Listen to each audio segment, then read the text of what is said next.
Okay, let's unpack this. We have sources here that feel less like standard research and maybe more like we've been handed the keys to a writer's internal breakdown. Really intense stuff. Definitely. We're dealing with a highly dramatic, almost fragmented technical script. It's titled Gene Allen's Sorrow in the Doubled Mirror Act 1. Right, and that's mixed with these deeply paranoid journal entries and, well, internal monologues from the author himself, Aaron. What's immediately striking, I think, is the architecture of the source material itself. It kind of forces us into two parallel tragedies at once. Two tragedies. Yeah, you've got the psychological collapse of the writer, Aaron, in his own home, and then running alongside that, the violent, sort of cinematic climax of his literary creation. And the atmosphere is just dark right from the start. It's specifically set on May 10th, 1994. Which Aaron himself labels the day everything began when everything collapsed. That specific date is key. That precise dating, May 10th,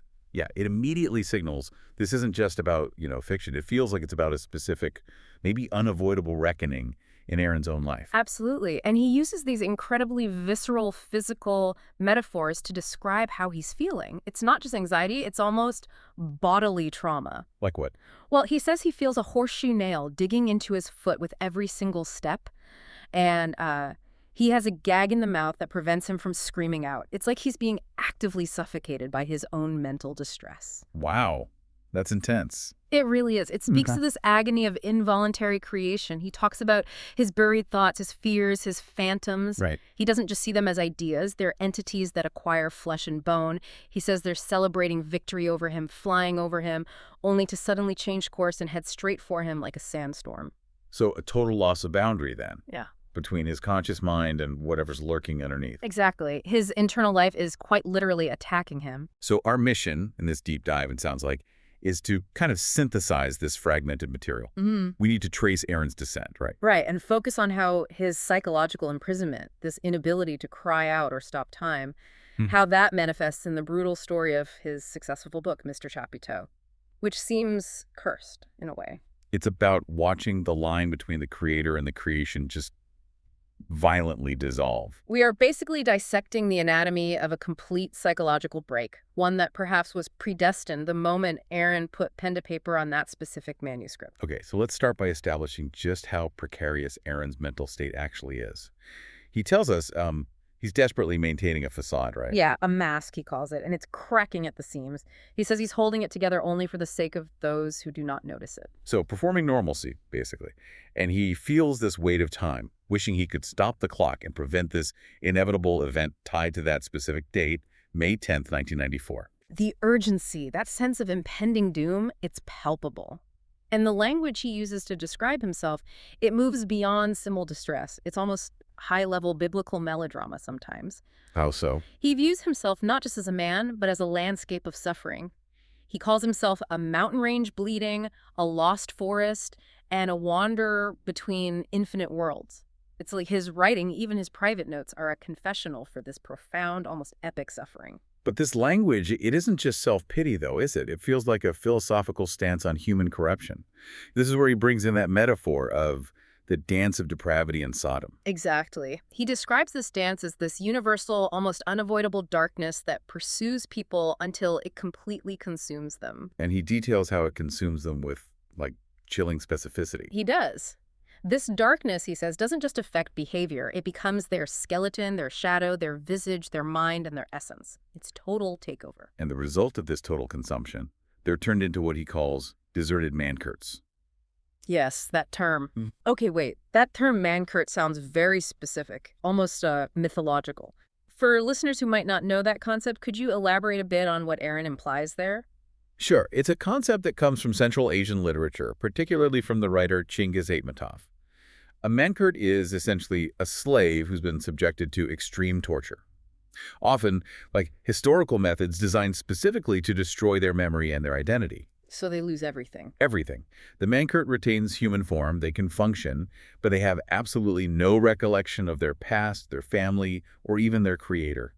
They are utterly dehumanized, a Wow. perfect, obedient, memoryless servant. Wow. Okay, that really deepens the horror of Aaron's philosophy then. He doesn't just fear moral corruption. He believes this dance of depravity strips people of their core identity, turning them into these vacant, soulless automatons. It suggests a kind of spiritual death that's far worse than physical death. And this is the existential dread that seems to underpin all of his creative work. And this leads us directly to the most personal manifestation of his fear: his profound, almost aggressive dislike for clowns. Right. And he notes his daughter, Evelyn, loves them, which sharpens the contrast between, innocence and his own twisted perception. I mean, you could interpret the clown as a symbol of the mask he's wearing himself, couldn't you? That's a key interpretation, yes. But isn't it maybe a bit convenient that the one thing Aaron truly hates is the symbol of the mask he's wearing? Doesn't that sound like he's trying to externalize the internal monster Anais later talks about? That's absolutely part of it. He intellectualizes the phobia, which is a classic defense mechanism, isn't it? His rationale is that adult men in clown makeup completely hide their true identity behind the mask of a fun guy. The joy is just a shield for some underlying unknown truth. So since Aaron himself is wearing this fragile, cracking mask to get through life, The clown represents the perfected, maybe even sinister version of his own self-concealment.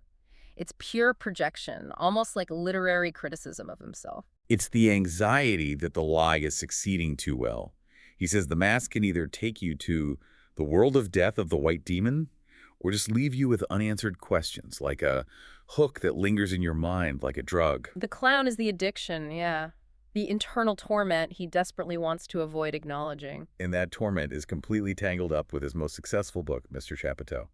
Aaron expresses this total, visceral revulsion towards it. He really does. He states flat out he will never read it again. He claims it sucked all the energy out of me, emptying me completely. The sources are explicit, too. He wrote it only to swap ends meet, which underscores this agonizing irony, right?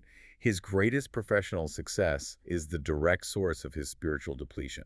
The book wasn't just a narrative for him, it was like an emotional hemorrhage. He had to pour his personal philosophy of inevitable depravity, his fear of becoming a man-curt, into this character. And that extraction, that emptying, it's what makes the fictional events that follow feel so, well, inevitable. The transition, then, from Aaron's agonizing journal, Yeah. it's purposefully jarring, isn't it? Very. We're thrown from this abstract philosophical pain right into the hyper-concrete, isolated world of his creation. We meet Kim, or Joachim Kaminsky, and his partner, Janice, or Jenny, as she's called. And the domestic scene, it's really set up to maximize the dramatic fall later on.